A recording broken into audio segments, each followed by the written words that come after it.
What is going on, y'all? Nearly 7 months on the healing journey.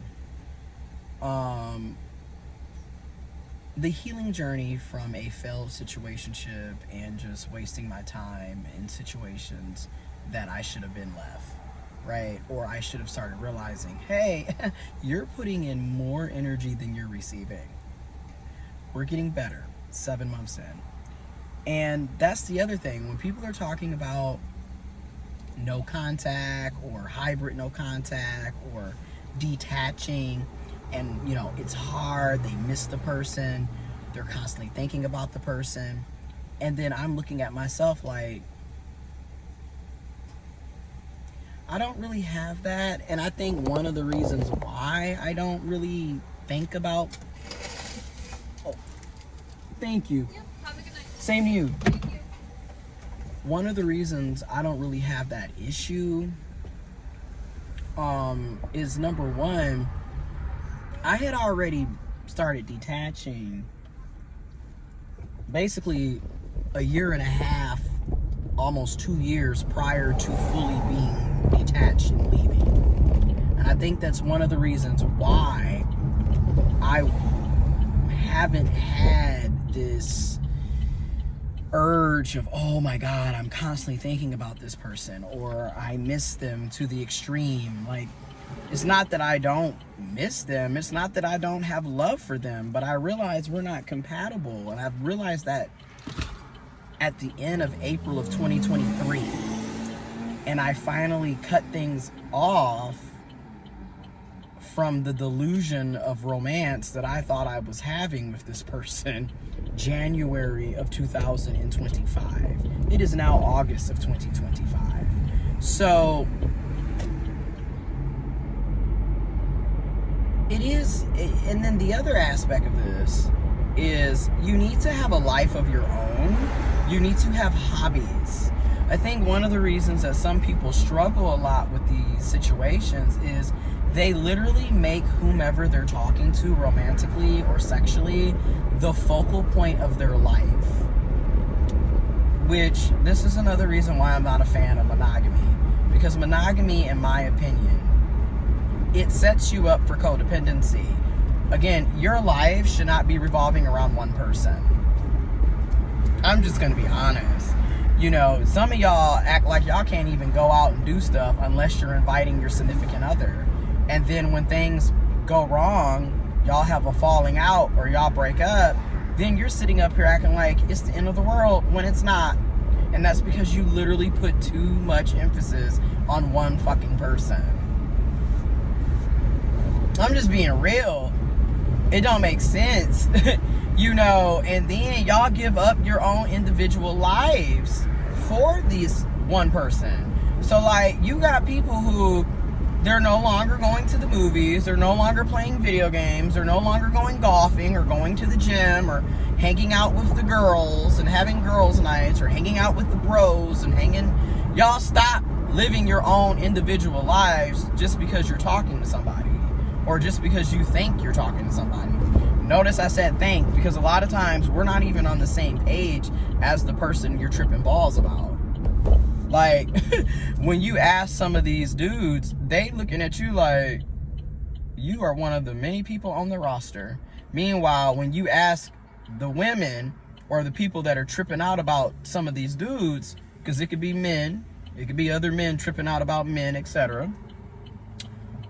You over here talking about how that's the love of your life and planning out y'all futures together, and this person don't even remember your birthday. This person don't even remember anything about you. This person ain't even thinking about you as being a part of their future. And when you talk to them, something is off, because anytime you mention something that is in the future, they're looking at you like, well, I hadn't really thought about that.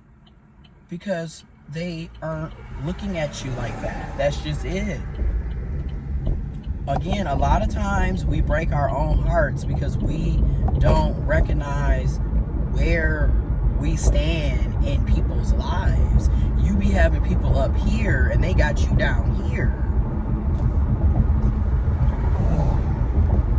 This is why it's called peep game. accordingly. Once you peep the reality of things, it's kind of hard to go back to being delusional about shit. Because literally being delusional at this point literally would mean being stupid. Because now you see how this person moves and acts, and you see the patterns of behaviors. You see the actions that they're participating in, or the lack thereof. So at some point, logic needs to enter the chat.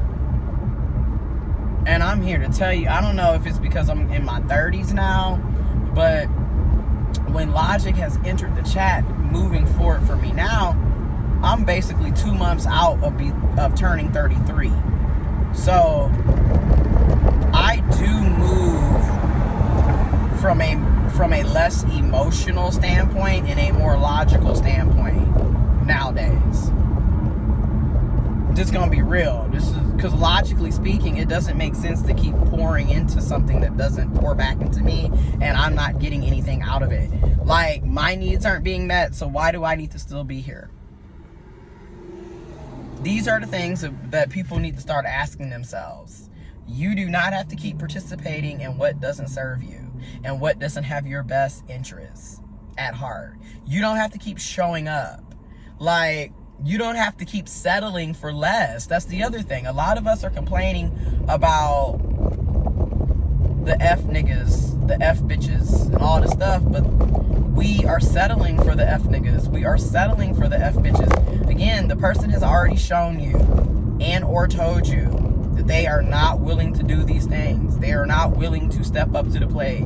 You are not who they want to, invest in. They've made it clear, rather through their actions or lack thereof, or their words. Gotta pay attention. Once that is peeped, once that is known, it's time to act accordingly and move accordingly. You need to have a life of your own, okay? Like, I go to for example, for me, I go to various parks and beaches, and I hike around, I do nature walks, I jog, I take my dogs out, I go biking, I'm at the gym, I'm playing video games, I'm working on events, marketing, promotions, project management. I'm getting ready to focus on another career pivot, like I'm going into a different career. Like, there's so many things going on. I've got my family, I've got my friends, I've got my own hobbies. Like, I treat myself, hey, got me some ice cream. It's 83 degrees. It's August. Time for some ice cream. Probably gonna be in the toilet in a few, because Lord knows I'm lactose intolerant and I love to punish myself. But guess what? I'm taking care of me. Like, that's the other thing. You should be the focal point in your own damn life. That's another thing. I want my world to revolve around me. It's my life, so my life should revolve around me. That's the other problem with a lot of this monogamous shit, in my opinion, is we end up, when we're trying to do this monogamy shit, you make the other person a focal point, and they shouldn't be. I'm not saying that they shouldn't be a priority, but clearly, if you're not a priority in their life, why should they be a priority in yours? Logic.